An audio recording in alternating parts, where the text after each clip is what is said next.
Rompi ini pulalah yang menjadi tameng dalam pertempurannya menaklukkan Ratu Pantai Selatan, Nyai Roro Kidul.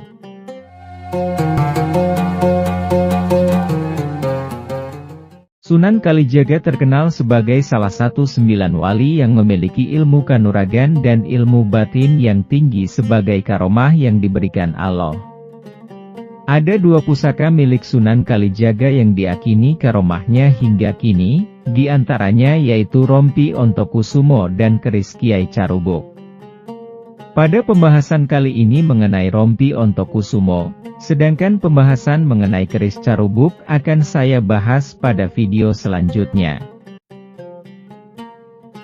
Kedua pusaka tersebut tetap disimpan anak cucu keturunan Sunan Kalijaga hingga kini. Bahkan setiap hari raya Idul Adha atau 10 Dzulhijjah kedua pusaka tersebut dimandikan atau dijamas, orang sekitar juga menyebut jamasan. Tradisi ini tetap dilakukan sesuai wasiat Sunan Kalijaga terhadap keturunannya. Tradisi jamasan 2 pusaka tersebut adalah wasiat keramat dari Sunan Kalijaga sebelum meninggal. Sebelum meninggal, Sunan Kalijaga sempat berpesan, "Saklungone san rumato pusaka iku. Ojo wani ngulingani dapor miwah tangguhe. Yen nganti surup mesti ngenopopo tanpo netro." Wasiat yang berarti setelah kepergian Sunan Kalijaga agar keturunannya merawat pusaka itu. Namun dilarang untuk melihat pusaka itu, kalau tidak ingin terkena musibah mata menjadi buta. Pada saat menjamas mereka hanya diperbolehkan merendam tangannya ke dalam bokor minyak jamas. Sejarah Rompi Ontokusumo. Konon, Rompi Ontokusumo dibuat dari kulit kambing yang dirajah oleh Sunan Bonang. Kisahnya dimulai saat wabah penyakit merajalela di wilayah pantai selatan, yang ditimbulkan oleh Kanjeng Nyai Ratu Kidul. Di mana pagebluk yang ditimbulkan oleh kejahatan Nyai Ratu Kidul tersebut merenggut jiwa siapa saja. Melihat kenyataan ini, Sunan Kalijaga lalu mencoba melawan wabah penyakit yang diciptakan Kanjeng Nyai Ratu Kidul. Lalu Sunan Kalijaga bertarung dengan Kanjeng Ratu Kidul tersebut, namun sang wali mengalami kekalahan.